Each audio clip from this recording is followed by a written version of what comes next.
All right.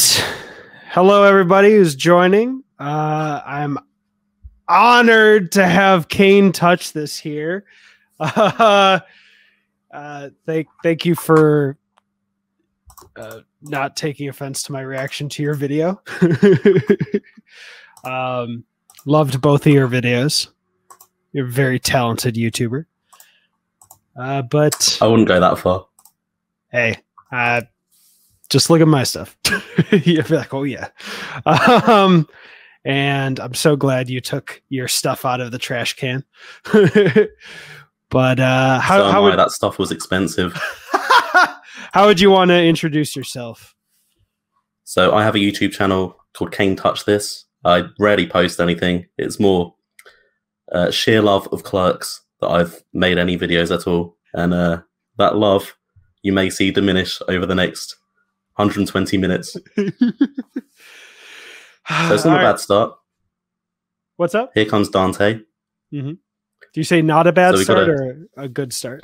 It's not a bad start. I mean, this is just like Clerks 1 and 2. Defeat, exit. I think the image needs more grit in it. It's all a bit clear and clean, but I can forgive that. Gum in the locks, you know. Yeah, another callback. So to explain what we're doing here, I've seen it 16 times now. This is my 17th. This is my golden viewing because I was born on September 17th, like my golden birthday. Kane feels the opposite. Would that be fair to say? I've seen this once and I thought that would be my first and last time, but I'm actually really excited to see it this time. Yay. And I promise you, I do have criticisms. I just did it in the live stream on Rhodey's channel that'll be uploaded on this channel too. There are criticisms, but yeah. And one, I do want to genuinely say I feel bad that you didn't have the same experience, but your experience so do I. Your own. I agree. Yeah, I won't come at you like a. No, I won't even mention it. Becky's there. Dude, all right, genuinely, I think I may have mentioned this to you. That made me angry at Kevin for like 20 minutes in the film because I thought I knew one thing wasn't going to happen. But I think it's kind of deceiving because none of the trailers or production hinted at it at all, which is fine. I mean, you shouldn't spoil the whole story of something in a trailer, and it is pretty much the crux of the movie is Dante dealing with his depression, which is, you know, pretty great for a comedy movie, isn't it? Hey, I think this will say a lot about me, but one of my favorite comedy movies is Tag, which is so wonky and out there and crazy, but then it just fucking decks you in the heart, or tries to, because I've heard some people not connect with that. Also, this is definitely my YouTube channel. Don't definitely no. If no one's bought it yet and they want to, that's an affiliate link. I have to criticize this. Okay, they're playing hockey on the roof. Mm-hmm. Which was kind of like a joke in the first film because Dante had to work, so why not play on the roof? Just close the store for an hour. But here, you can see how small the roof is. Like the cinematography by Dave Klein in the original is just superb, whereas this, you can really see how claustrophobic and closed off it is. It really kind of makes you think, well, why are they playing up there? You can't get a good game. You know what? I have I'll say our takes on that are interesting because I prefer this cinematography only because it felt David Klein's cinematography for the hockey game 100% helps you believe that they can play it. But I didn't like it because it was so close up, like close-ups, and we didn't actually get the scope. Now, yes, you're 1,000%. I agree. I don't play sports, but you can't get a good game up there. It's or if you are, you're really doing a hockey pinball game, which, that actually could be fun. But I prefer... that was Rick Derris. Oh, what's his name in real life? You must know. No, I don't. I don't know a lot of deep lore, ironically, of the Kevin Smith films, but Jesus Christ, White is a ghost. He was originally going to play... Randall, but he played it too suave. He was a bit more like Danny Zuko in Grease, and he needed a sad sack loser like Dante to play the role of, like Brian O'Halloran to play the role of Dante. Ah, I got you. He was too cool. And cameos here by the comic book men. Mm-hmm. Bryan Johnson's awesome.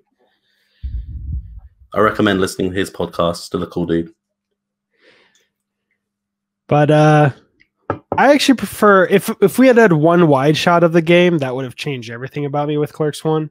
But to be fair, I was coming from Clerks 2 where they had crane shots, dance sequences, you know.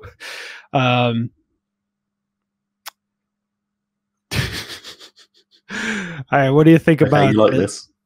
I see it as like, okay, boomers being adorable. Like boomers trying to in the US, when there's boomers in the news, it's usually our politicians trying to ruin everything. So I get it. I get Jay's an idiot, but he owns a store. Like he knows it's a store. He sells things at the store. But exactly.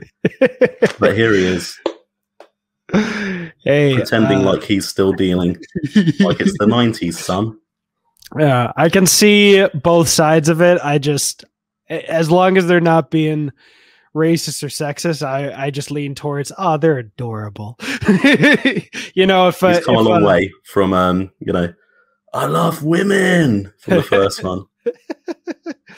Like if more graphic terms. Like if my grandma this he's coming into the store whistling in the exact same way as Clerks 2. It's like this is about the 5th reference to the previous films, and we're at what, 5 minutes in? Yeah. But I see Jay and Silent Bob kind of like if my this is the scene where I would do a lot of L and J cuts to cut down stuff, and I'll point out when it happens. But Jay and Silent Bob strike me as like if my grandma was like, it was so much better when we had VHSs. These Blu-rays suck. I'd be like, oh, grandma, you're cute. You're adorable. What's your opinion on Kevin Smith casting Harley's boyfriend as a silent character? I find that a little bit creepy. I can see that now, but I understand how we got there, because originally Blockchain Coltrane was going to have a lot more lines. He was going to be a fully speaking character, and then at the last minute, Kevin was like, "You know what? I actually want to protect you from the audience, so I'm going to make you a silent character because it'll give people less to rip into." Although I've seen a lot of people complain about him, so I get how they got there. I'm not disrespecting his performance or anything like that, because who cares? Kevin casts his friends, his family all the time. Some of them suck, some of them are fine. I just don't care for the character of Blockchain Coltrane. And we've already had our first cutaway gag that's just so not Clerks to me. It's so Jay and Silent Bob Strike Back, Jay and Silent Bob Reboot. You know, the Christian cult thing. Okay, yeah, I get those flourishes. I needed that cutaway for this scene because this is the scene that drags the most for me in places. So I needed a pick me up. I wouldn't have cut it out if you gave me the choice. But as far as him casting his daughter's boyfriend as a Silent Bob, personally, I just want a Clerks 4 animated movie where like Millie and Coltrane, Blocktrain are dating, only because then everyone can say Jay and Silent Bob fucked. I think that would be hilarious. I prefer a yoga hoses too. But in terms of the meta aspect of imagining like, he's surrogating himself in order to do that, then I'd be like, that's just not a reading I think he would have intended. And I hope, I get it. I get how you can read into that, but. So Randall here is a guy, he's 50, maybe late 40s, and he's just mocking someone for their religion. There's no like edge, there's no depth to the joke here. It's kind of like, yeah, sure, I was an atheist in my 20s. I'm more agnostic. This shot I would cut down completely. Sorry, this shot I need to completely cut out, and I would do an L and just cut into him dropping it and hear, freeze, and have Randall already next to him. Those are two moments that dragged for me. Sorry, I didn't want to interrupt you, but I needed to point it out. Yeah, I just feel like it's Randall's mean-spirited, but he's funny. And here we've got another reference to a previous View Askew Universe film, the Dogma Kites. Now, the Clerks films have always been kind of on the fringe of reference-based humor, and it's just so overboard here. I get that. The reason part of the reason I was also angry in the first 20 minutes is because I didn't have a lot distracting me from that emotion because I'd never connected with the first Clerks. Ironically wearing this t-shirt or this jersey as I am. So all those references mostly just weren't doing anything for me. But yeah, so I get where you're coming from. You can already see all the weird false products flying around as well. I'm sure they had great fun doing it, but it's so distracting. Chewlie's fun, we get it. Pucky Charms, Cheery Airs. Oh, this goes right through me. I get this only because at the end of there was some interview or something where the designer was saying, or a producer was talking about how they had to change Silent Bob's hat because they couldn't get the legal right to use those, and they had to, every brand you recognize, like Slim Jim or Pringles, or Entenmann's, they had to get permission. So if all those other ones didn't give permission, I get it. But I will say on Discord, they could adjust the focus slightly just so that they're not so prominent in the scene, because Elias here is talking such crap that I'm not even listening. I'm just looking around there. Okay, look at all these cereals. Yeah. I will say, if movie fights happen, the person who designed the movie fights logo, Operation Ivysaur on my Discord, he's a graphic artist, and he might do a YouTube video breaking down all the designs. So that's something I would be interested in. But yeah, I get, and I think you got good notes, good solutions to those problems too, which I appreciate. What's your thoughts on Randall's ridiculous wig? Like, can't he just age 20 years and decide to have a different haircut? Do they have to stick this merkin on the back of his head? I have always been able to tune it out, personally. Like, literally on this rewatch, when I was live with Rhodey's channel, and at the end, he was like saying what he says at the end of the movie. I was like, it's so funny that's hitting me so much with his little curl at the front. Like, it was like a fascination. I don't know. I would not be surprised if Randall's just not somebody who evolves over time, you know? Like they chose their style and they stuck with it. What's up? And that slapstick shot there of him falling over is just so, like, I don't know, it has no impact on me. It just feels silly. I will say it never hit me as slapstick, but I got you. Okay. Randall's having a heart attack and we're playing, lit music. And then you've got the kooky doctor turning up. Hey, guess what? She's in The Mandalorian. Isn't she zany? Do you know what? Yeah. I would tell her to fuck off. If she turned up saying, I'm going to operate on you, you're having a heart attack right now, I'd say, just let me die. I'd rather not. In terms of a movie, I see your point. I wouldn't disagree that cranking up the tension is valuable for the scene, but in terms of recreating Kevin's actual heart attack and how low stress that actually seemed for him, I get where he's coming from. And there are parts of this that I would cut down. You have to sell the emotion. Like, I don't feel I'm not scared gonna have an epiphany over this. Yeah, I'm not scared at all. Yeah, neither am I. Especially since we're, not far into the movie and Randall's not going to die. Yeah. At least not yet.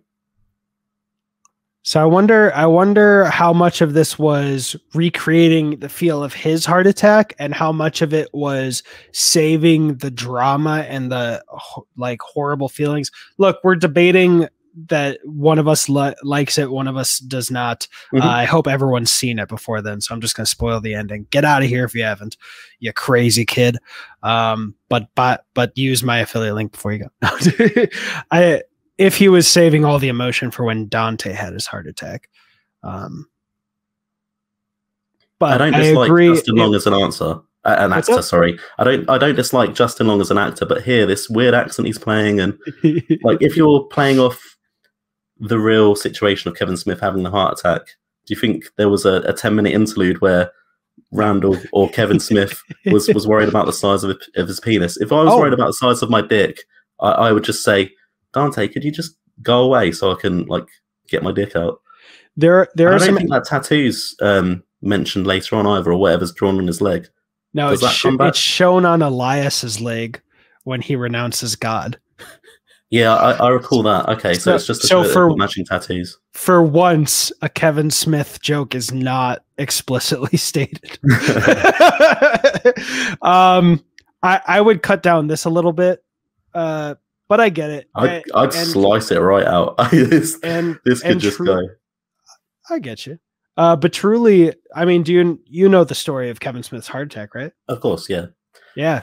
And this as well. So we've got another callback. He's making someone cover their ears so that he can tell something private, that's not a big moment in Clerks 2. Do we need to return to that? Well, it just doesn't ring right for me. Yeah. So the true story. You can delve into the details of Kevin's. I think he actually at one point was like struggling, fighting against someone trying to shave his dick, and the EMTs were like, I don't think he knows he might die. And then he was just like, what the fuck? Is Becky coming in now? Because I need to pay attention, because I swear to God that the belly wobbles about as she's wheeled in. I'm going to pay attention to that too, because I've never looked at her belly. I just remember in the theater going, oh, come on, here we go. There's Becky.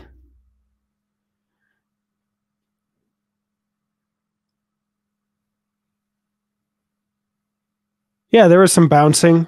They bounced over the entranceway, and there was a little wiggle. You know, my wife's been pregnant. Perhaps it does react in that way, but it's kind of like, I don't feel like I saw Rosario's face there either. So perhaps I would cut this down. It might have not been. I would cut this down a little bit, reprising or repeating this whole my little dick thing. Stuff. I would just cut it down so we could know the cliff notes, like pan up. Like, what is like, I got a really small dick. I'm trying to save your life. Done. We're out of there. But I understood that I couldn't cut it out completely, because we'd go from Becky dying to this crying, and that would be even worse. So I get it. Elias in Clerks 2 was very Christian, very naive, perhaps repressed and a homosexual. But here he just seems like he's suffered brain damage in the intervening period. He's just so dumb, so more like moronic. Look at this guy. I heard Kevin recently say, explaining all the costumes. A good actor. Yeah, I would crank up Trevor Furman's anger when he renounces God. That was a little light for me.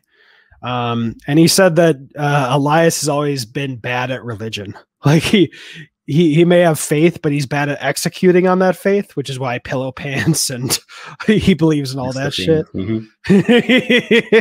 Hope that donkey doesn't have a hide troll. And then when he becomes a Satanist, he does all the costumes. The one thing I would change about his story, if I haven't mentioned it to you already, is at the end when Dante's in the hospital, I would want to see him say, "Pray to sweet Satan," have Dante die, then him say at the funeral, "I'm kind of in a religious limbo, but I still believe in heaven and hell, yada yada." And then right before Jen Schwalbach comes in, or Emma, have Elias flat out brick.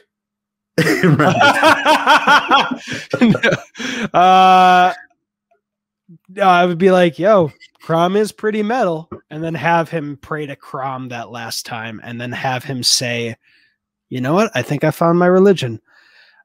From this day forward, Elias is officially a Cromulin." Yes, that cringe. That's the Elias cringe. So I was looking forward to that joke. That's what I would change about his story. And this, I would crank the anger up, like actually believe the anger. I've never found Bryan O'Halloran a particularly good actor. He always kind of overacts. It's kind of like the writing that carries him for me. And when I don't think the writing's strong here, I don't think it can carry him. Yeah, I can see how sometimes he needs a 6 and he's at a 7, you know, with the deliveries. He's always over motioning, over emoting. I always feel like he's waiting for his next line. Fair enough. Here it comes. We're almost at Disney sitcom territory. This got a little broad for me, but I understand they needed to go this broad to reveal the leg tattoo joke. Tune in next time for more Hannah Montana. Yeah, and here we go. Here's more. Let's have a little chat about Star Wars stuff because she's in Star Wars. This actually, for some reason, I kept forgetting she was in The Mandalorian. This actually tickles me realizing that he's explaining her own show to her. But what was I going to say? It's interesting because some of the jokes that never worked for me, I was like, oh, we could cut that out. I've heard others crack the fuck up. And I was like, oh, okay. Maybe there's just humor for everybody or whatever. So I've seen people crack the fuck up at the I need to fuck Satan. A major problem I've got with Clerks 3 is there's no Helen Keller versus Anne Frank kind of memorable scene. There's no throwing the ring into the, throwing the ring into the mountain, the volcano, sorry. There's no 37 dicks. There's no like big moment that you're like, oh, that's so funny. It's all kind of really, unless it's referencing it, and then it's kind of watered down. Dude, I didn't realize that was missing until it was too late. So I'd already done my spoiler-free review and spoiler review saying it's perfect, blah, blah, blah, blah.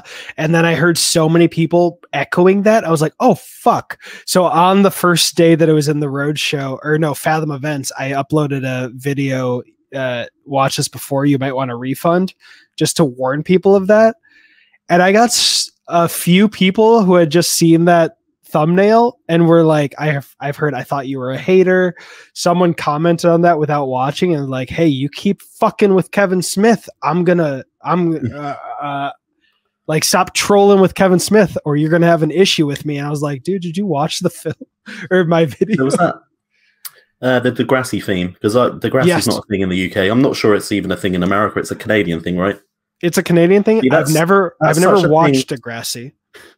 That's such a thing so specific to Kevin.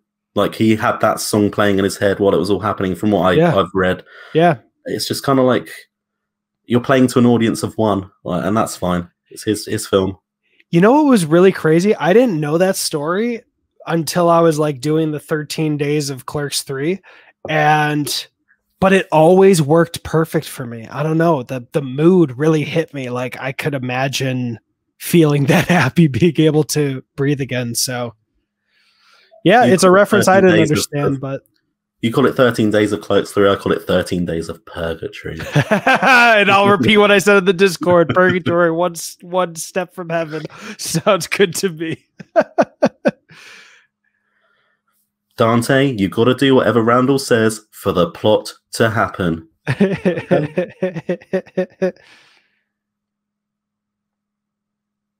What do you think of the animation of Ranger Danger? I heard a fan did it. I didn't care. I knew it looked cheap and whatever, but I was like, okay, that got the work done. I mean, they made this movie for $7 million. Clerks 2 was $10 million back in 2006. So that means they really, in 2006 money, they probably only had $5 million to spend on this with more locations. Clerks 2 was $5 million. I think the budget is comparable. Oh, okay. My mistake. Let me fact check myself. Randall, you are correct. I've been talking out of my rear butt. And now he's going to make some movies. You're right. I've said 10 million a couple times on other things mistakenly. I love Jeff Anderson. It breaks my heart to see him in this movie delivering this. I love it. This is I think his acting and the emotional moments is pitch perfect. And if I do a little editing to Brian O'Halloran's movies scene, I think his acting is pitch perfect for me. And only in that case, disagree, because but okay. Oh no, totally. I've heard so many people point to that scene specifically as overacting. However, I'm just like, that's a panic attack. I've seen panic attacks like that. I totally get it seeming ridiculous. We'll get to the movie scene when the movie scene happens. I got a lot to say. All right, then I'll say that was another thing. That's another reference to Clerks 2. That my life's building towards something. You know, it's not a waste of time. It's all building towards something. And here he is. We thought it was building towards owning the store with his best friend, but I guess not. I've been reading the original draft for the Clerks 1 script, which is floating around online. I'm going to make a proper video about that. Hey! Randall even has like an actual girlfriend called Samantha in the original Clerks 1 draft. There's loads of cool information in there. Nice. Sorry, I'm getting so white. I'm turning my lights away from it. Yeah, if anybody doesn't know... You look like Dante at the end of the film. You're a Force ghost. If anyone doesn't know, the original story for Clerks 3 was a main part of it was Randall falling in love with Sarah Silverman. And I'd be down for a View Askew one-shot of like recreating Kevin and Jen Schwalbach's interview, like movie interview with Sarah Silverman over Zoom or something, and just let us imagine. Humor. What's up? Yeah, when he throws I guess it's like the catheter. That's so like played out. Oh God, it's not the catheter. It's just the catheters, the tube from the dick. That would be horrifying. Be like the start of Dumb and Dumber 2. Dumb and Dumberer. What's it called? Anyway, that's a shit film. Yeah, I've only seen Dumb and Dumber 2, not the first one. You're missing out. That's actually good. I know. I still got to see it.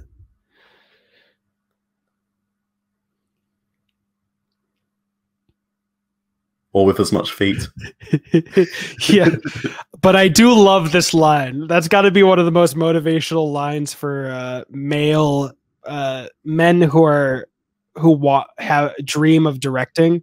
Like, I don't know what I'm doing, but I don't know. Most men, according to women, don't know what they're doing in sex anyway. We've been procreating for millennia.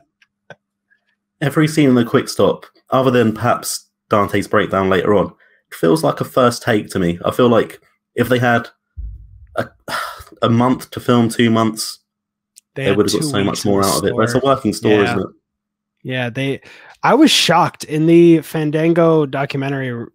Jeff Anderson was talking about how they had the run of the store for 2 weeks, and that was so generous. And I get it, but I was like, damn. So yeah. Honestly, this might. Hold on. Let me remember this scene. Okay. Didn't he just basically mention everything that happens in Clerks 1? Like, oh, remember all those things that happened? They're mentioning it now. Or Clerks 2 burned down. And yeah, although interestingly on the Clerks 1 rewatch, I don't know why, but I expected Randall spitting on that customer to be in the beginning of the movie because he said it here. It's the Crimson Crypto Club. Hello, fellow kids. What'd you say? Hello, fellow kids.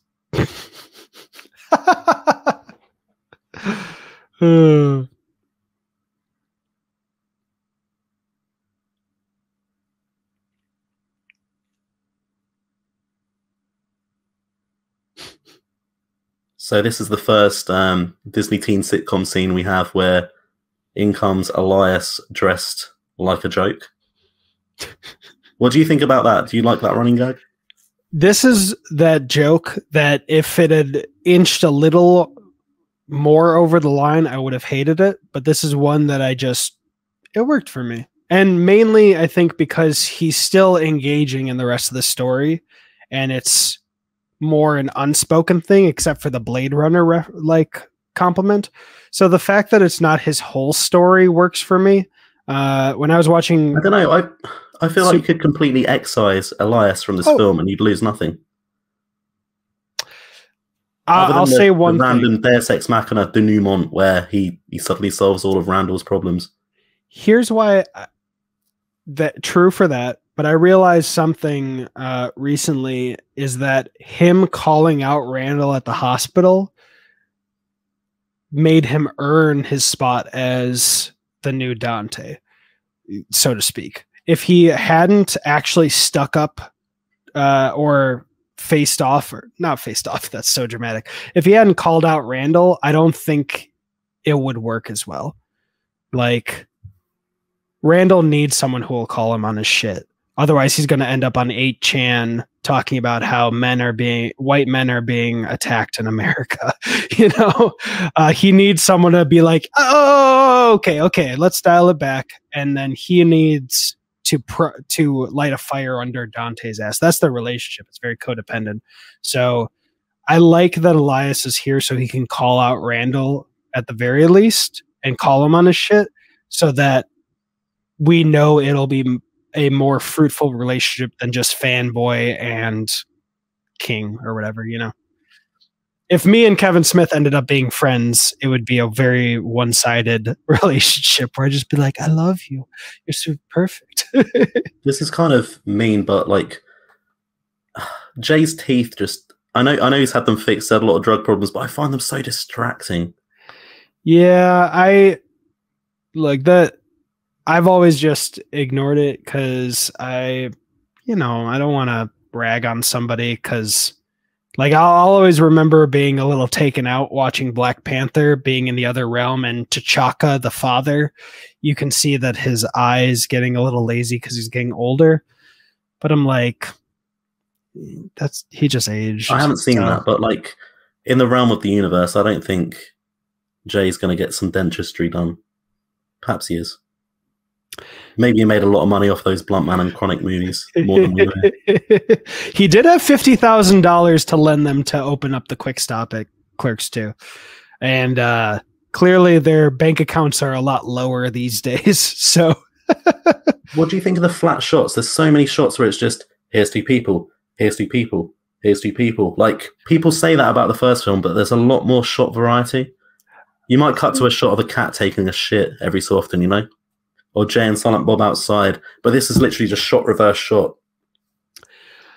It's tough because I think this Clerks 3 is probably the closest Kevin's gotten to filming Clerks 1 again, because they're on a time crunch. You said everything feels like a first take kind of thing. And honestly, I don't think I'll have to watch it again with that in mind, but I don't remember the first one having a lot of great cinematography. Like, this is a cool shot. I really appreciate this. It feels thought out, obviously. Have you seen the shot where Scott Mosier shouts at himself from below the quick stop to the top? Yeah, that's cool. That's just showing how you can use what you have. You know, you have one actor, let's make him two people interacting. It really works. I never knew until I watched the commentary that was Scott Mosier ×2.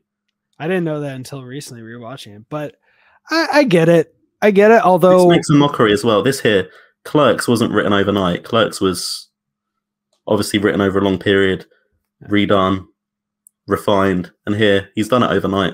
Let's film this.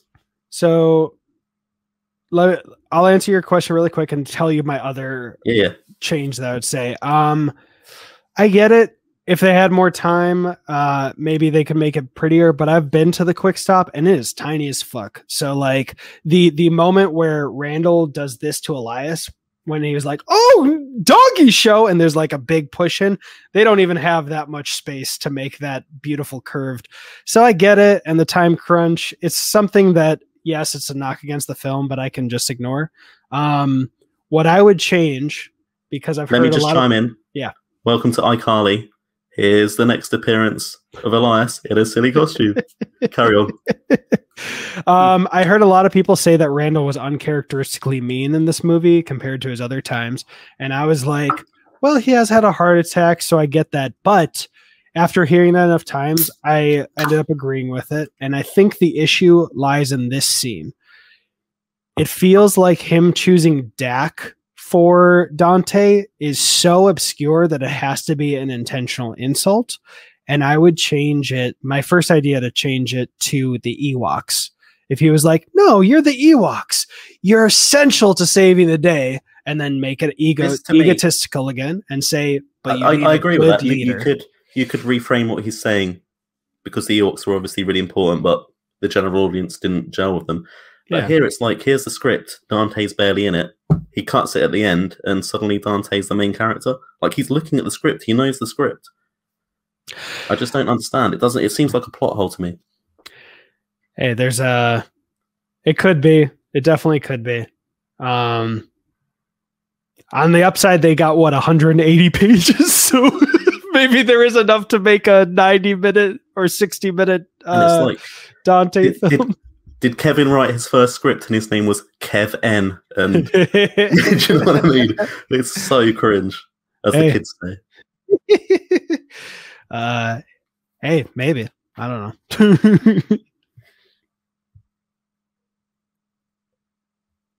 I don't know who Dak is. I'm not that big of a Star Wars guy. I think Dak was the guy that was like, or no, wasn't that Wedge Antilles? I thought it was the guy who says, I feel like I can take on the world. And then he immediately gets shot on Hoth.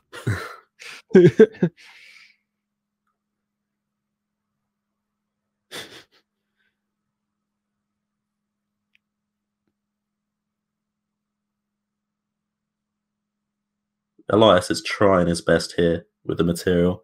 He's trying to eke out the funny. He's a good actor. He's not quite up to it. Dude, Trevor Furman's life is fascinating to me because he hasn't acted since Clerks II, and he genuinely doesn't want to go back into Hollywood. I think he's doing IT at Target, and he's perfectly happy. And I'm just like, he used to have a movie review website as well. Have you seen Now You Know, the film that Jeff Anderson discovered him in? Because Jeff Anderson directed his own feature. I believe I watched it once a long time ago, but I don't remember it. I know enough. But I do know the story of how he cast him. And I definitely remember Kevin Smith talking for way too long at the bachelor party. I was like, oh, Kevin, I love you, but you're sticking out like a sore thumb.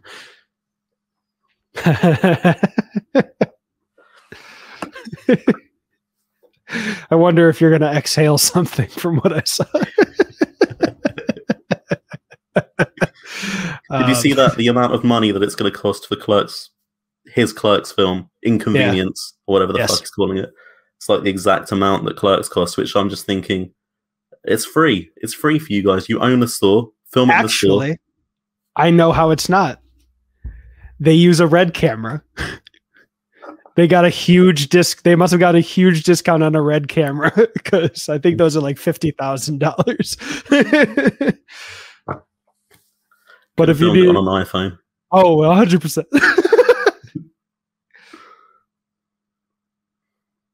I do like this meta commentary of how Kevin Smith wouldn't shut the fuck up about how he's had a heart attack. Like every single interview, every single conversation, I had a heart attack. I had a heart attack. Like he's kind of sending himself up here, which I kind of like.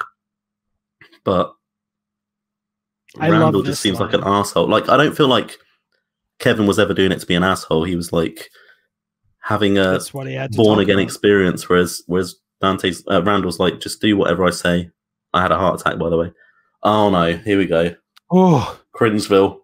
No, Cringeville. I wept. Cringeville, New Jersey. Pitch perfect for me. I love it. Hey, it's me, Rosario Dawson. We've got an hour on set. Let's just see what we can get. Bye.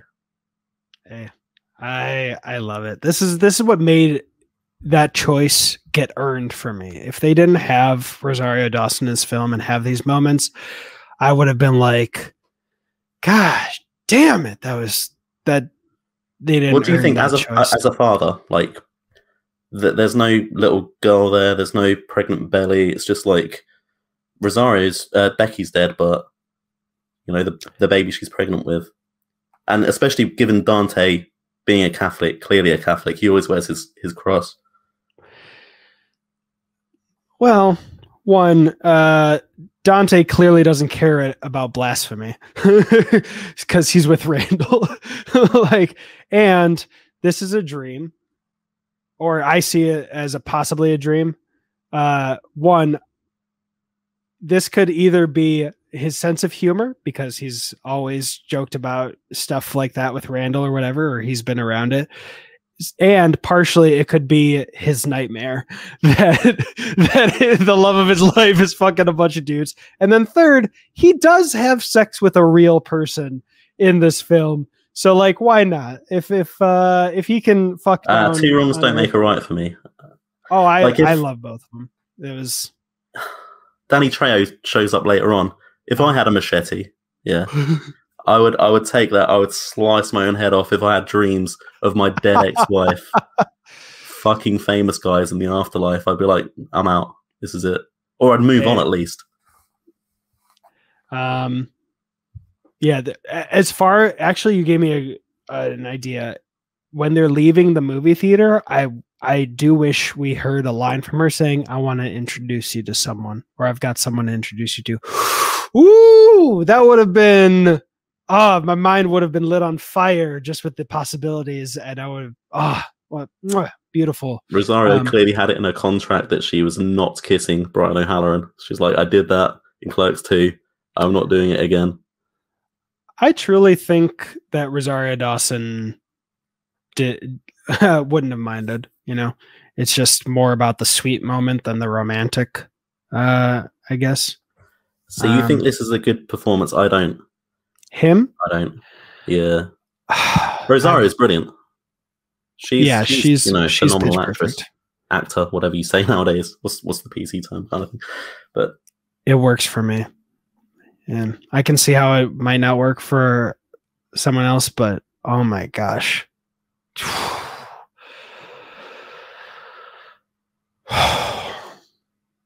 And then for the rest of the film, he continues to not write the story of his life until he has a heart attack and dies. I do wish there was a little moment. This is where I thought the film was going to have the turning point and Dante was finally going to do something. But no, he just carries on in this sad, sorry state until the film ends. Shit. I do wish there was a moment when he was having his panic attack outside of movies that Becky would have said, hey, you're moving on. You're like, as if she knew about Veronica, like, just keep going, and then have him run away. Cause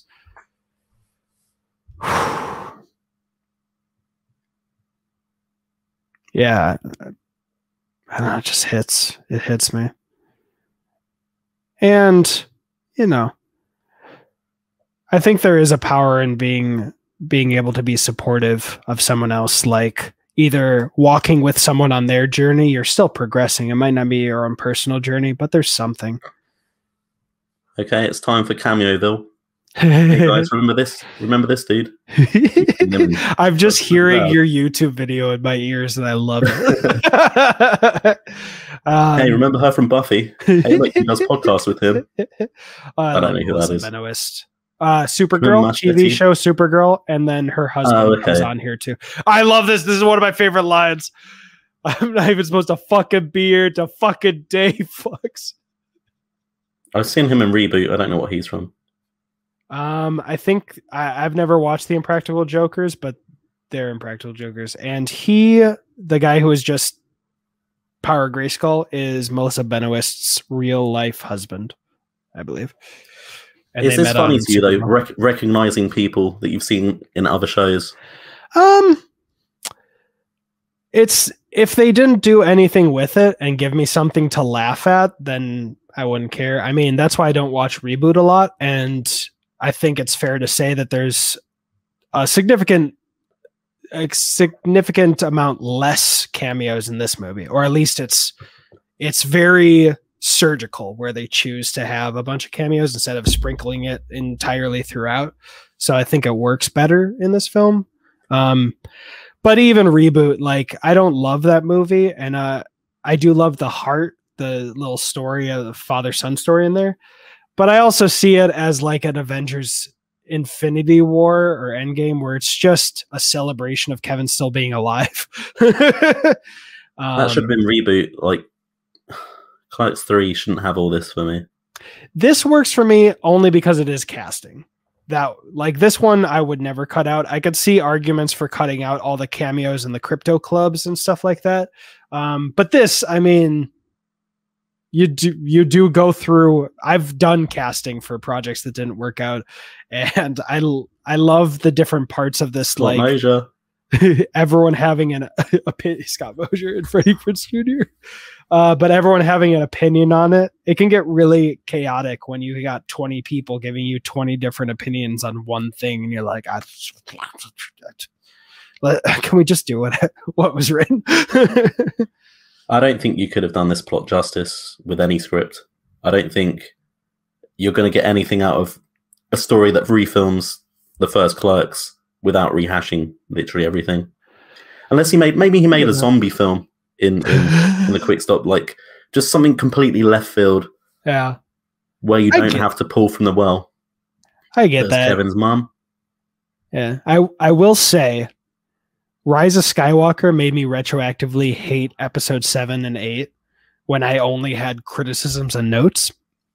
You know, I appreciate some stuff, but it was so fucking dog that I was like, oh, I hate those movies more. This movie with that what I think is a genius turn in the hospital again with the movie Inconvenience, that made me appreciate Clerks 1 when I never really did before. I was like, oh my God, that's so perfect. I would never. Do you know what my problem with Clerks 3 is? Like, I think I could distill it. Clerks 1 was like all humor, minimal plot. Clerks 2 was like balanced plot with humor. And heart. And Clerks 3, it's all just story with minimal humor. And the story ain't that good for me. I get that. It's not good at all. Well, Kevin has said like 1,000 times that Clerks 3 is the jail cell scene stretched out into a whole movie. So I could see that. I'm guessing that your reaction is kind of the difference between watching Despicable Me 1 and watching the Minions movie. It's like, oh God, just tone it down. See this, Walt Flanagan playing the egg guy, the guidance counselor, I guess. Mm-hmm. Like it's almost as if Randall's seen him for the first time here when he's in the first film doing the same shit. It's kind of like you're rehashing stuff in Clerks 3, but not even during the filming the movie period. You're just doing it. Oh, here we go. Welcome to, I can't think of any other Disney teen program. Well, this is literally Blade Runner, I guess. I never really connected with the first Blade Runner movie, although 2049 is a masterpiece. I find it a bit slow, but Blade Runner is a stone cold classic. Yeah, the second one is as Clerks, one more so. The second one is definitely slow. I just think it's deliberate in its pace, so I'm totally down for it. Like this one, the slow moments kill it for me, or take down the energy. But that one was just so steady as she goes. Oh. But yeah, I don't know why I could never connect with the first Blade Runner. I've tried different cuts.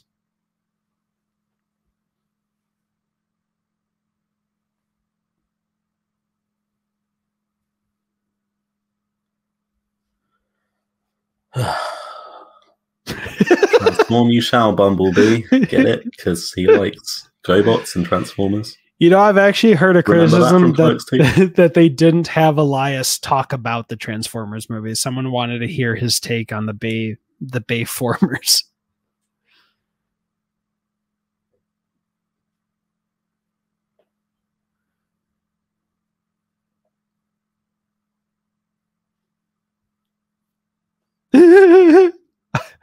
I appreciate that because it was a setup payoff, even though I'm sure you're going to say it's another remember in the 90s. I also love that Elias's strategy for getting his way is just bide my time for another opening and give exactly the same suggestion. This film just drains all love that I have for the previous films out of me. Oh, I'm so damn. I know. It's your Rise of Skywalker, Rise of Clerks Walker. Rise of Clerks Walker.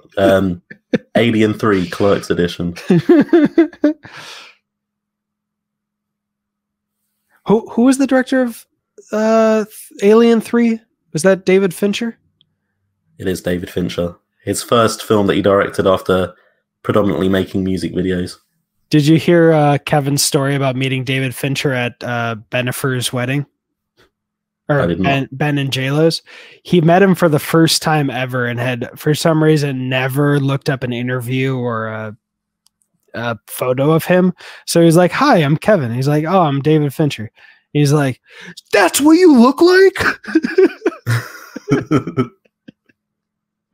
Apparently he's a very nice man, and they had a great I really don't like that. I'm sure you love it, but Kevin Smith's constant mugging and overacting, and it's outrageous. I'll say that when we were me and Rhodey were doing the Clerks 2 commentary, I was saying I think Silent Bob is perfect in Clerks 2, but he does become his like comic book or characterized version of Jay and Silent Bob. Sometimes it works for me, but yeah, I can be like, yeah, I could have used a more grounded Bob.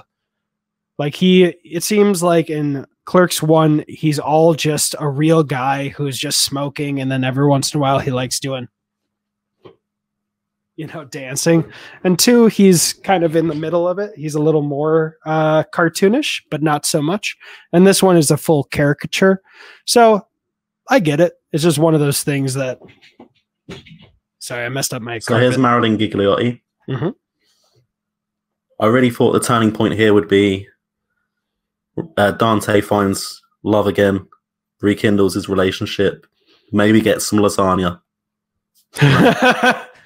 Yeah. We only ever see her again at the funeral, right? Or maybe in some reshot bits of Clerks 1. Yeah, some montages we see her doing that.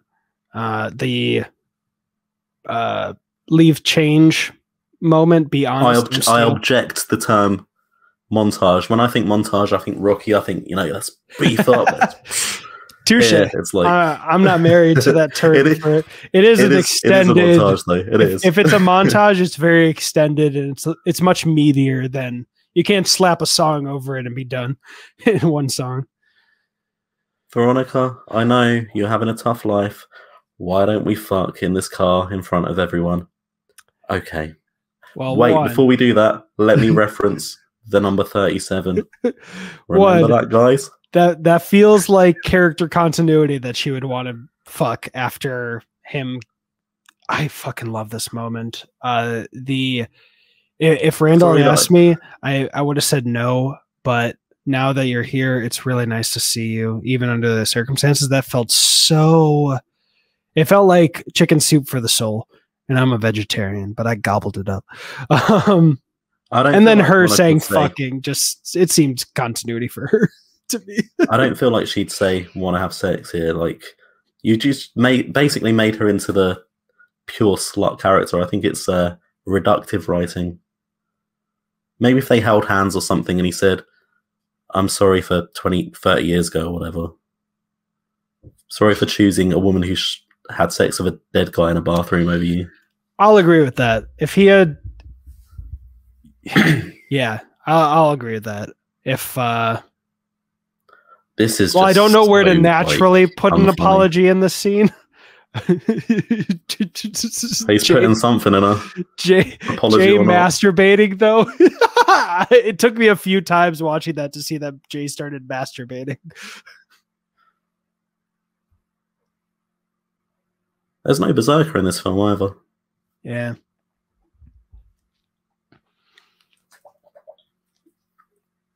Mm-mm.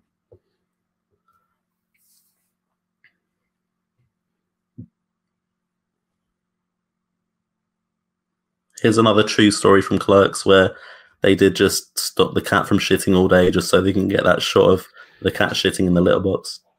That's the interesting thing that I've thought about. I'm like, well, 99.9% of people who've seen a Kevin Smith film have probably never listened to Kevin Smith on a podcast, never listened to one of Kevin's stories. So how do you balance that? Should you excise most of the real life stories so that the diehards who are crazy don't get bored? Bryan, what I will say, I know what you're trying to say here. I think the in-jokes work as actual fully formed jokes sometimes, and sometimes they're just like, well, why is that happening? I don't understand. And you kind of like, this is just wasting movie time. So I think it's a fine line, and I think in this film he crosses it far too often. Gotcha. Okay.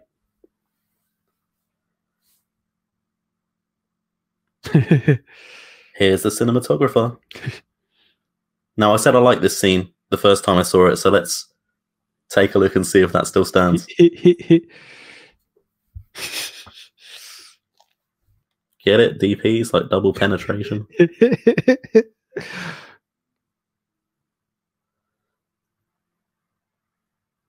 Ooh, you'll like this.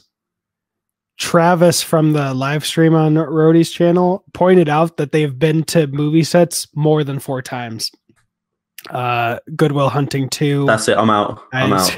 You've ruined it. You've ruined I've ruined the only scene you liked. Because they said twice and not 4 or 5 times. Right, imdb.com. Character error. Jay says 4 times, but really it's 5. Kevin Smith cries. I also think that the use of continuity. You are the ball lickers.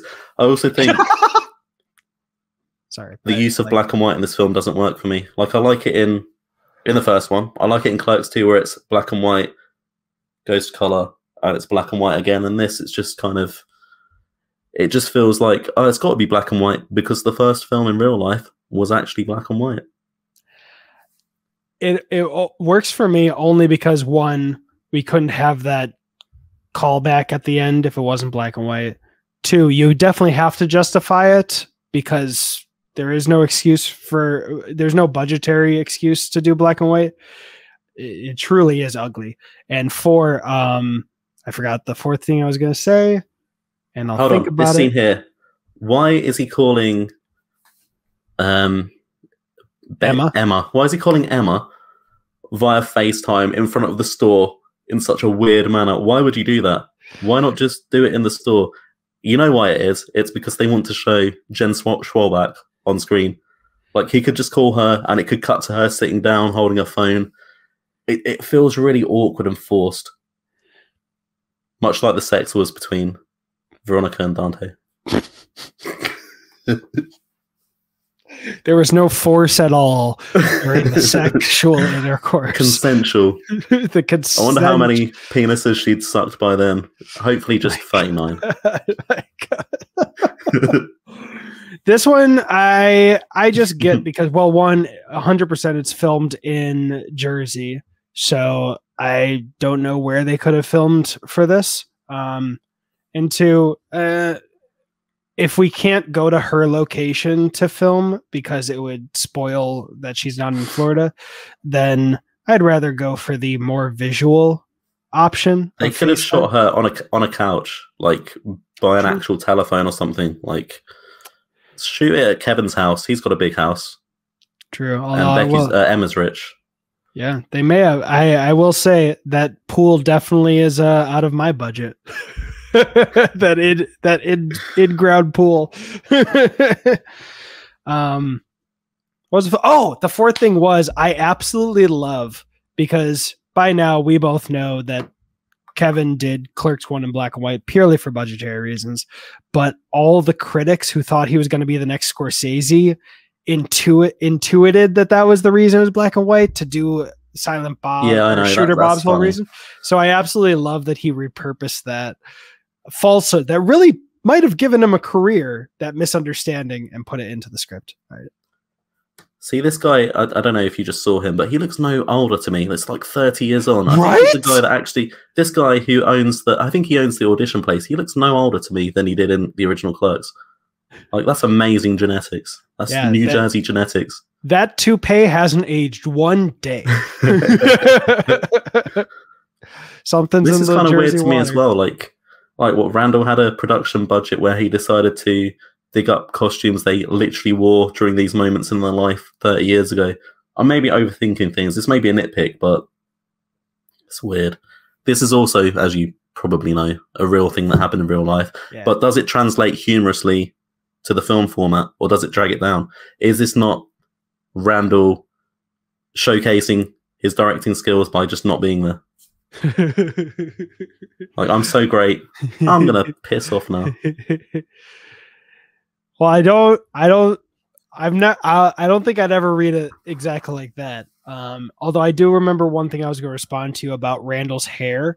I think Kevin never would have changed this haircut if he hadn't been in the movie Catch and Release, because Catch and Release happened with Jennifer Gardner, and the director shaved his head or whatever, cut it down into a haircut, and he wanted to go back to this haircut normally, and his wife was like, ugh, no. Or she saw him put on the wig for Clerks 2, I think. She's like, ugh, no, never put your hair back. He's like, you fell in love with this hair. What the fuck? So I get that Kevin Smith is a guy, in his early 50s that still wears the backwards cap and the jorts, but that's Kevin Smith. Like, Randall would probably not be wearing a backwards cap and not have the weird. It's a nitpick. It's a small thing, but it's just, you can progress your characters. Like, you can move on. He definitely has progressed emotionally. In Clerks 2, I couldn't imagine Clerks 1 Randall being that vulnerable. 2 minutes of Clerks 2 has more emotion than the entirety of Clerks 3. This is all like. Well, I never cried during Clerks 2, so agree to disagree. Firm handshakes. The 1979 sequence and the sequence at the end with Everything by Alanis Morissette, like, those sequences are fantastic. The jail cell scene, he's never beaten that. And he's tried to stretch it out over 2 hours. He has not succeeded. He doesn't have a kernel of the amount there. There's Bob Hawke. The owner, the original owner, and then his son. No, so Bob Hawke is when Clerks was originally screened, it was just Kevin, a few friends, and one weird old dude in the back. Yeah, that weird old dude in the back was Bob Hawke, who recommended it to Sundance, which helped it actually get seen, financed by Miramax. Bob Hawke is a legend in independent movies. I know who you're talking about. I need to rewatch that because I swear I thought that was the old owner who hired him. Nah, it's the little turtle-looking dude. He looks like a little tortoise. That's Bob Hawke. He's in Chasing Amy as well. I don't know if it's just a deleted scene though. I know it was the son who was at least in the filmed part, but I really need to go back to the original because, yeah, cool. More learning stuff. I'm going to phrase it this way because I know it's going to make you cringe a little bit. Even on a 17th watch, you can learn something. I got to tell you about this moment. Where Silent Bob takes over. You obviously know that happened in real life, but it's just how they film it differently. How Kevin Smith is trying to play Silent Bob the way he used to play Silent Bob. Without all the overacting facial expressions here. That he's overacting here. And then he becomes Clerks 1 Silent Bob. There you go. So you like that or you don't like that? Or it's just highlighting the differences I just for think you? It's highlighting the differences. Gotcha. Dude, I swear it wasn't until today's earlier viewing that I understood the stop. all about Eve. Randall has all the makeup on here because during that scene in Clerks 1, they had a makeup artist who made him up like a panda. So that's a nice little in-joke reference that people will be watching going, why the hell does he look like a panda? And also here, the camera, like that. Oh, yep. That's how it's filmed in Clerks 1. And it's just fun to see them recreate that. I kind of like certain bits like that. You want me to give you a little more fuel for your fire? That scene before they cut into the black and white, Shooter Bob is doing this. So it doesn't match up continuity with the actual shots. That's it. Jesus Christ, I keep messing this up. This film I already hate. I'm just going to throw away my Clerks stuff now. Hey, just ship it to the US. I'll pay shipping. I'll keep it safe. Oh, she looks so old. I'm going to get that tape. Kevin Smith's sister came back. Uh-huh. I'm not doing this. Hey, guys, remember the cutscene from Clerks 1? Now, this is one I would fight for. Like, I would, I would actually debate. I think if we did this whole movie with all these insights and didn't at least reference the ending, the original ending, then I would actually dock points away from Clerks 3. I think the story for Clerks 3. Sorry to interrupt. I think the story for Clerks 3 is shit. But if I was going to film the story for Clerks 3 about Dante dying, I would reference that scene too, because thematically it matches. Oh, look, they're doing the sign again. Second time in this movie. Wait, they did the sign before? I assure you, he's alive. Oh! I've completely forgot about that, yeah. I've always seen it as well, man. What's that? I said I forgot the Kleenex for later on in the movie. What's the Kleenex? The Kleenex. The tissues for when Dante unfortunately passes away. Are you going to cry? No. Because I will love you forever if you do. Travis was holding back tears, and I was like, bring it on. Apparently this scene here, when she comes back and she wants to be Lucy from I Love Lucy, that's just the kind of thing that she's known for in the area. That's another in-joke that it doesn't work for me in the film.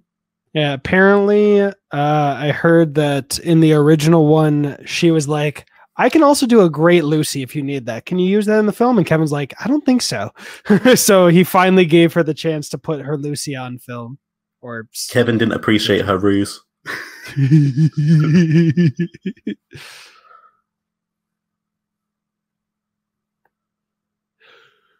Dude, when I was rewatching Clerks 1, a series of down endings.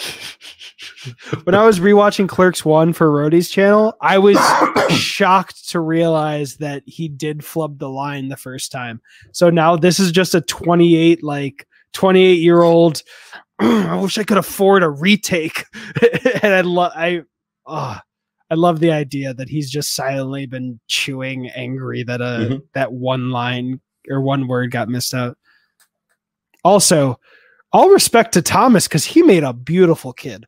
Like it would be like me giving birth to Channing Tatum. I'd be like, where'd that gene pool come from? Like we need a DNA test. That is a handsome man.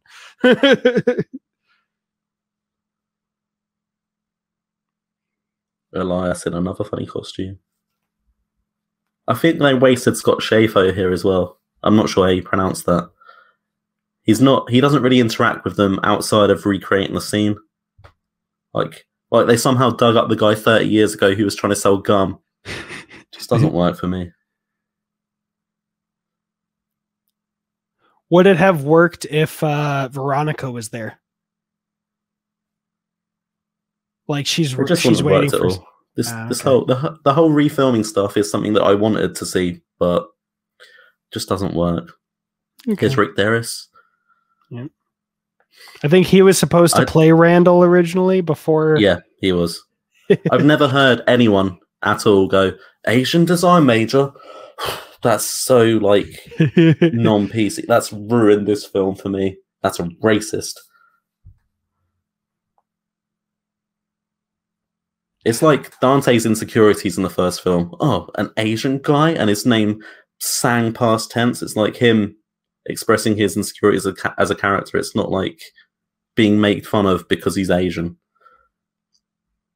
And I wonder about Lisa Spoonhour, like not being referenced at all. There's no Caitlin at all in this movie. I know she's passed away.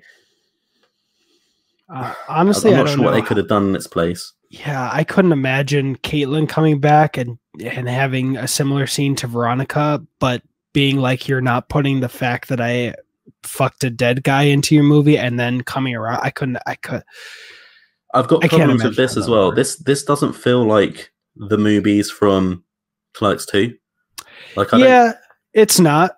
I mean, or they say it is. It physically isn't because it's in a different state, the building. I just don't care. I think they redressed another store in it wasn't even in New Jersey. Like it was just I'm not sure where they filmed Clerks 2, I can't remember. Yeah. But it's like they don't have the budget to go in the store and you can feel that the whole way through. I knew as soon as no one else was in there that Dante was never setting foot in that store. You can see them through the window, but you never see any interior shots. Yeah. Hey, I will always love the come in the rear joke. And here's like Kinky Kelly. And now Randall's making Clerks 1 and Clerks 2. All right, I can't figure out where Clerks 2 is filmed. All right, so this scene, there's a moment that he has to jump over some like plants or something, and they cut away to Becky. If we cut out that entire jump, I think this scene plays better because that moment always took me out. Remember that?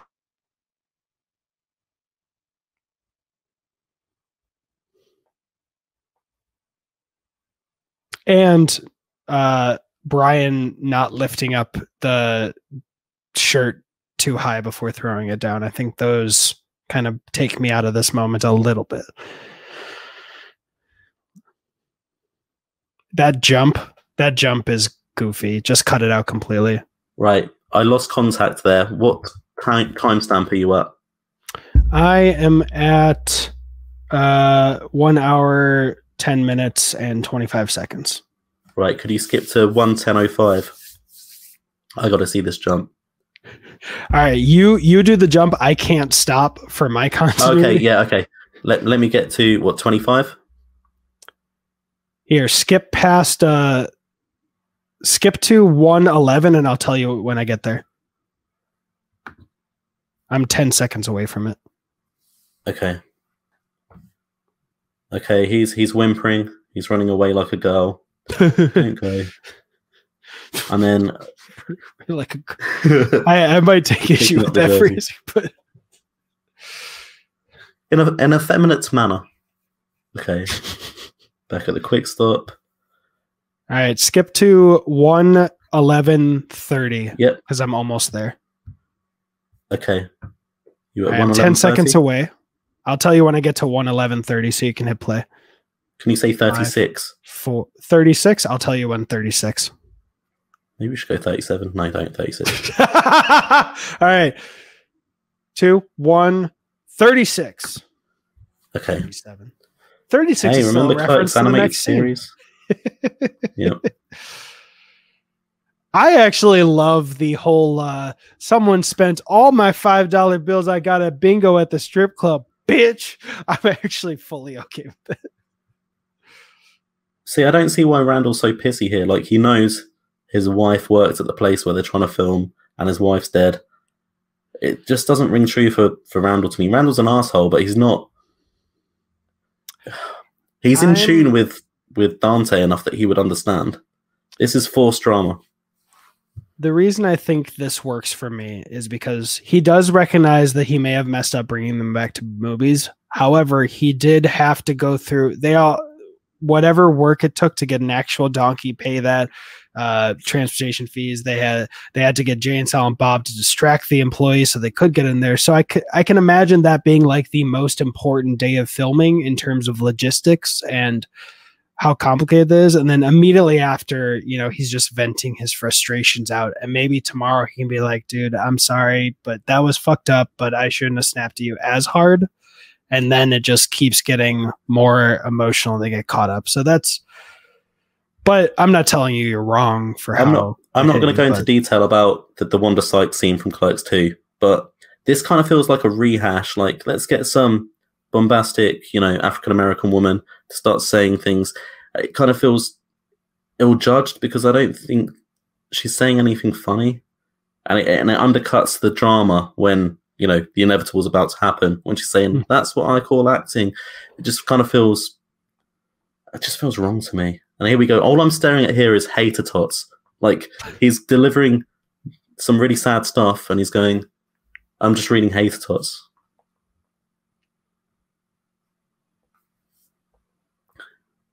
And Randall looks like he's trying to play a 20-year-old. Like, yeah, I can see that because some kills me. Because, like I said, I've heard people crack up at he needs a piece of butter and bread line, which has never made me really laugh. Like, I've chuckled maybe. I don't even get it. Yeah, I don't get it either. but it like really fucking works for something. And I don't mind I think it's funny in a modern age to call out how or a modern day how they're all white. Like I see all the white. I don't see the black. That I get. Reaction. I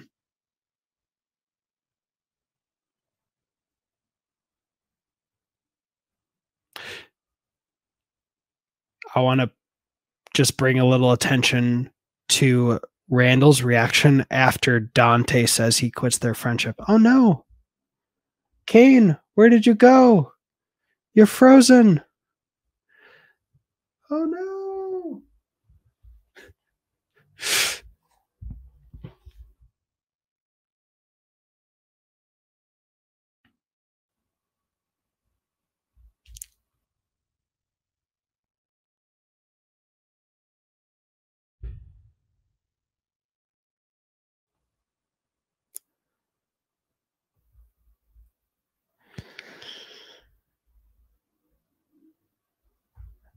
Can you see me? Hey, you're back. Are you still at 1:15:15? Thereabouts? Yes. Okay. So we've missed this. We've missed one of the scenes that I don't mind because it's taking the Clerks material and it's twisting it into something new. I agree with that. But I think Bryan O'Halloran's not very good at acting drunk. All right, this is what I want to point out. Randall quits their friendship, something that I feel like he's done 6 or 10 times over the decades, or he said, but I don't think outside of the jail scene where Dante implied he'd start his Randall free existence, Dante's ever actually said, I quit this friendship. So I just want to bring a little attention to Jeff Anderson's reaction shot to had to say it early. Okay. But yeah, that sucks that it froze on. I love this moment though with Shooter Bob saying, "No, we gotta stop recording." Yeah. Well, he could have done that like 3 whole minutes earlier when it was clearly going off the rails. Yeah, I get it. I didn't. That would have been a good scene in the film. You know, some real emotional moment of a guy dying. Spoilers. You just got it's. I just heard it's show business, not friendship, baby, or friend business, baby. They could have called it Snuff Clerks, the Snuff Edition. They could call it the Passion of the Clerks. Nice. Well, that was supposed to be the title. Works for Dante, I guess. All he does is suffer, then he dies.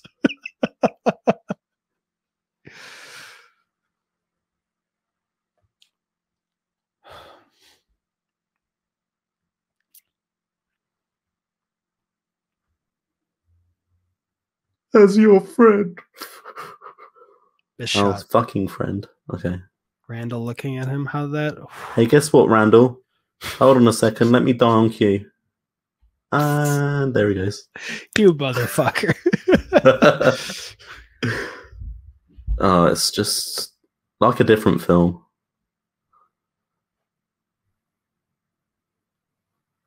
Flat out brick in his mouth.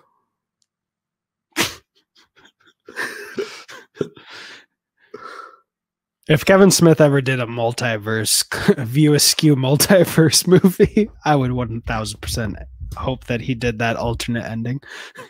So there's a part here where he's like, I've got to go back and work on my film. And Elias like, no, you can't work on your film. Your friend's like dying. So it's like, oh, my friend's dying. I better go work on my film. Like he recuts it to be more Dante centric. I understand that, but it's kind of, oh, I shouldn't go work on my film. I guess I'll just go work on my film.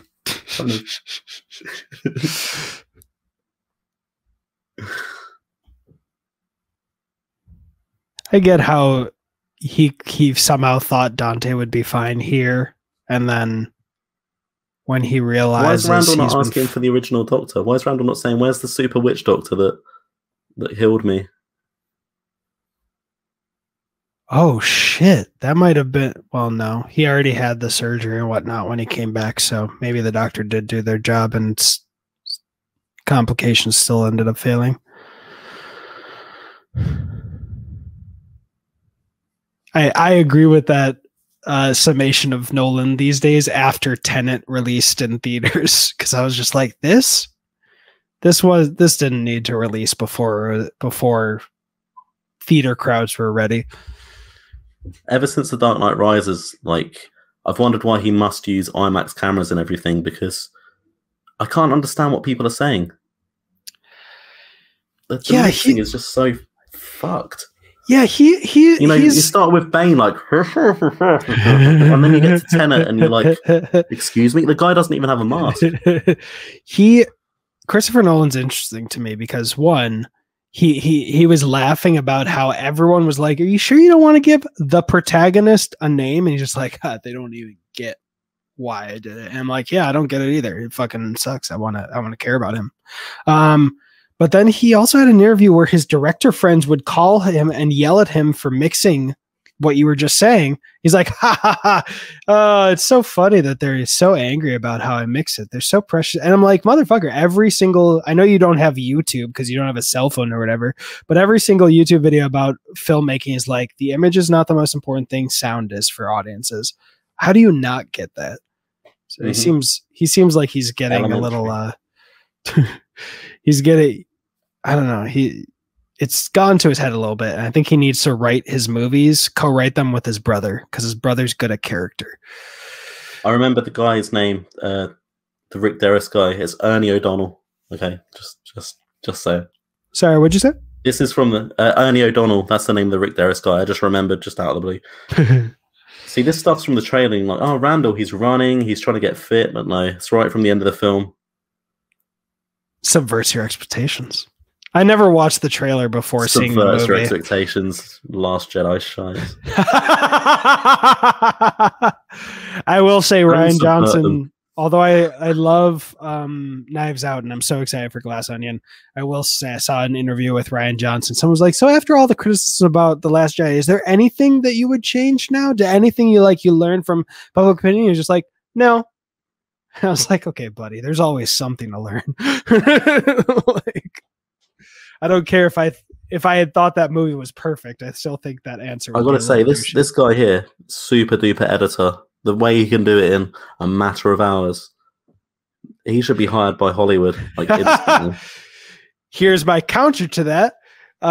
Kevin kept editing the entire time he was filming the movie, so they actually had a rough cut. He's done that since Clerks II, but I don't feel like Randall's had a rough cut. Kevin might have, but Randall has not. We haven't seen Randall, one that's Dante focused. We haven't seen Randall cutting a movie, but Kevin said that on Clerks 1 they had a rough cut like 2 days after the film wrapped. So he was editing on the way, at least for that one.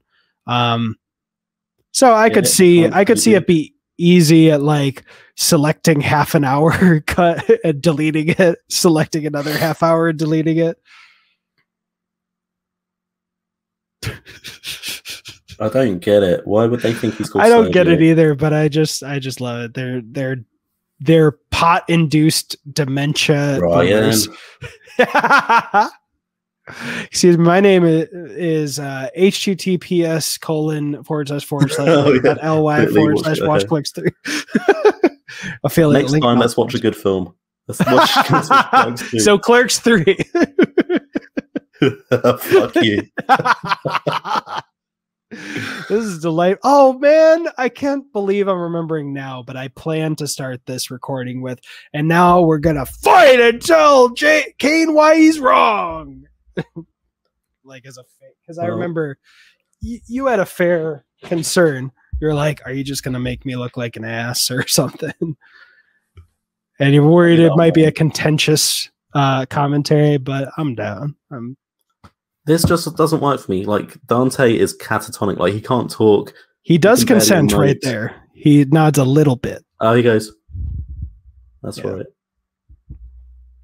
Slowly arches his brows. It's very subtle acting from Brian O'Halloran. You got what you wanted. For the first time. Subtlety. You I'm just gonna had hold to your hand, shove Dante, something 6 in a inches totally and hard heterosexual down way.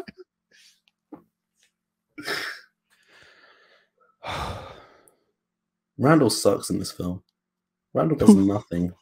He's just an asshole. Have you ever seen Me, Earl, and the Dying Girl? No.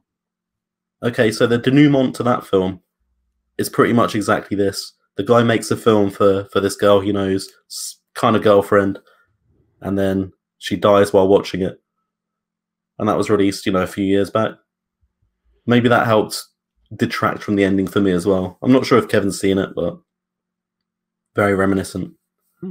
Hey, look at all these clips from much better films.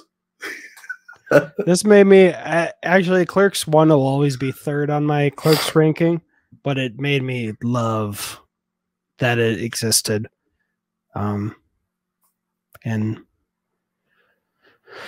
I think it so beautifully segues into him actually seeing his life before his eyes. In my head, he watches maybe 3 minutes of the film and then starts dying and has his life flash all the way before his eyes. Dude, that's must have been using Johnson & Johnson because no more tears. Wait, did you cry the first time you watched this? Or no? I feel like nostalgia wanted me to, but my body was like, no. There's no tears here, Kane.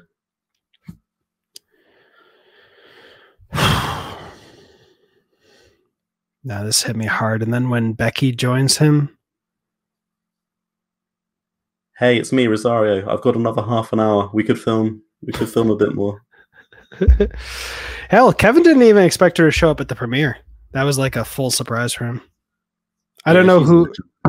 Yeah, she is. I don't know who she's dating, but her arm candy was.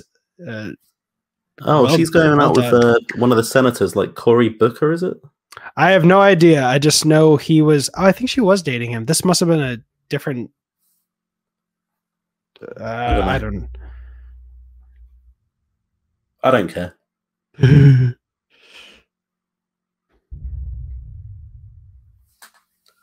I need a piss so bad. I shouldn't have drunk 3 pints of alcohol.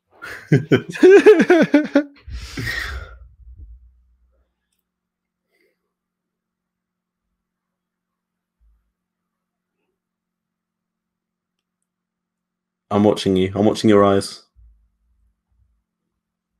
Oh, I can't. I've cried so many times and never when analyzing. Hold up, I got this. I love how her voice cracks. I don't. You son of a bitch. You timed that so well. Love a premeditated timing.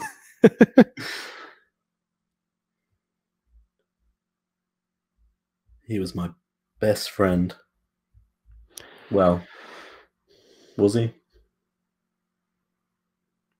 Right here, if she had said, I got someone you might want to meet or something. Would that have elicited a whole new round of tears? No, you can't undercut it. I think Kevin was smart to not inject a bit of trash humor in. Sorry. Oh no, I didn't mean like Malcolm XXX. I meant Grace. Like if she's implying he's gonna meet his daughter. Oh, I thought that would have hit. That would have made me cry all the more. But yeah. Right before I took a poo in the ICU, I would want to see Elias praying to Satan. I didn't see this the last time. Is that Paulson from the first film? Yeah. Julie Dwyer. Okay. Yeah, another meta reference. Thanks, Kevin. Your eyes were so filled with... Possibly. So Bryan. Yeah.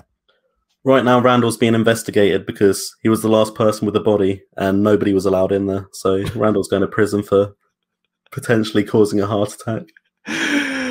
Well, I think they could find in the time between planning a funeral and such, they could tell that nothing cause of death was natural. Hopefully. Thanks for being up there, Blockchain. Thanks for standing next to Elias and shaking your head. Thank you for the Italian. My God, this film. To be fair, I do appreciate that Dante's Inferno joke. Although I will admit it took me like 6 times to realize it was a joke. And here comes Randall. He's still wearing the backwards cap, but it's black. So, Oh, different hats for different occasions. I don't think he'd turn up to a funeral wearing the backwards cap. I don't believe that. And there's the look between the two real life relationship havers. That is the hat that he's been wearing all movie though, because I've been jealous of the auteur. But the suit is, damn, that's a good suit. Oh, come on. If I die and someone's making Clerks reference at my funeral saying he sucked 37 dicks and I'm Frank. That's not the reference he's making. You know, he's making Star Wars jokes because he likes Star Wars and so does Dante. Like if someone did that at my funeral, I'd have to come out of the grave and just strangle them because oh, but this is so perfect. Celebrate me as my life, not my consuming habits. Oh, come on. I love it. I'll be perfectly honest, I didn't hear anything you said when you said that. I love it. And this crane shot over the shoulder.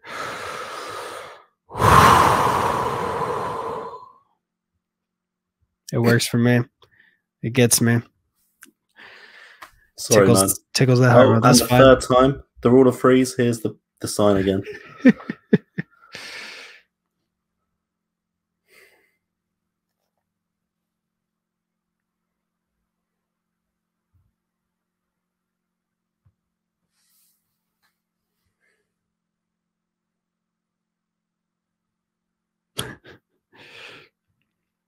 That's a reference to Clerks II. Excuse me. Who cares? Who cares? While I don't think I would ever actually say this to somebody, I appreciate that they went bare knuckle boxing with their barbs. Just like this shit when Randall says, your best friend's dead, and I was going to marry him, but I'm going to come here and be a bitch right after the funeral. Like, that's not Emma. Emma was hurt in Clerks II. She wasn't vindictive and weird. I could see her as being someone who can be slyly controlling enough to think that they just know it all, that they can make the decisions for their partner without consulting with them. I could see her having a bone to pick and that kind of just marinating in the background for 16 years. And she'd be like, oh, you're handing me my revenge on a silver platter. Oh, thank you. Like a rich, you're making it into a cartoon. Like you're flanderizing it. That's the way I see it. Yeah, I wouldn't want her to come in going, but I could see her like just, this revenge is delicious, and it's not. I'm like, she's not talking. She just comes in with a little box with Dante's balls in it. I have his testicles. I own the store. I think if she was talking to Dante, he's made $1 million here or something. I think if she was talking to Dante at this point, even if she was being vindictive, she would have been a little nicer or, wouldn't be as cruel. But with Randall just being the piece of shit she's always seen him as and that frustration that I am imagining, I could see it. Okay, I absolutely love that this dude got to say to his potential like mother-in-law, call her, say like, we're rich, bitch, and I'm going to buy a bunch of sex. That just tickles me. I know we're on different pages for that, but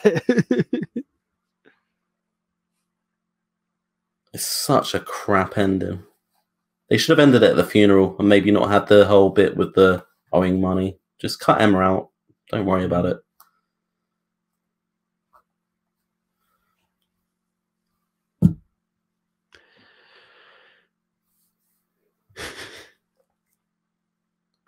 I could see you replacing Emma with Jay and Silent Bob and repeat the gag of lending a bunch of money from Clerks 2, but then they wouldn't be able to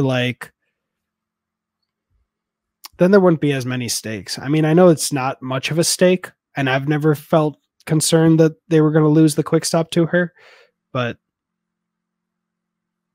who cares, man? Oh, here we go. You're I was crying. See, the ending to Clerks 2 is brilliant. The pull out, pan out shot, and here it's just Kevin Smith does love a good pull out. And I didn't notice as well. Isn't Harley pulling out like vegan milk or some shit? It's just so cringe. Yeah. I heard someone complain. I don't even mind that it's Harley, you know, and it was her grandmother before. I think that's kind of cute. But if this was her only appearance, maybe. I saw someone criticize the Oatly thing. It's like, because oat milk lasts a lot longer than dairy. And I'm like, okay. Still works for me. Only because, I mean, first, I don't think we're ever supposed to see that practice as legitimate. It's supposed to be inherently ridiculous, like relax. So for my money, it actually... Well, you don't know why she's checking through the milk. She's clearly got a quick stop shirt on, employee shirt. You don't know why she's checking through the oat milk. It might not be for expiration dates. It could be for whatever. You know, maybe they do have merch on the wall. Whatever. Maybe there's a contaminated batch. Okay, I'm going to stay for a minute or two longer. I really need to urinate. I just want to comment on the postscript, the monologue that Kevin says in a minute. I was going to film a scene where Dante was in his 90s and he was going to say the customers are great. Like, well, just fucking film it then. Like, I don't need to... Oh, sorry. No, that would have been voiceover over the shot you just said. But he loved how the music hit. That he didn't want to. Yeah, he restrained himself and did go overboard with that moment. Thank you so fucking much, Kane. I understand you're about to burst. Please plug anything you want. Your channel, I'll put links down in the description. Anything you want to plug besides that? Lovely chatting to you, Brian. Nice to meet you finally. Yeah, I wish I could have spoke more, but you know, the film's only a couple of hours long. Kane Touch This. Check out my YouTube channel. I'm sure to shit on Clerks 3 more in the future. Peace and love. Thanks again, Brian. Movies are dope. Movies certainly are dope. we can always rewatch Clerks 3 if you want to talk more shit about it. On that note, I'm out of here. Bye-bye, kid. Everybody say bye-bye. Go subscribe.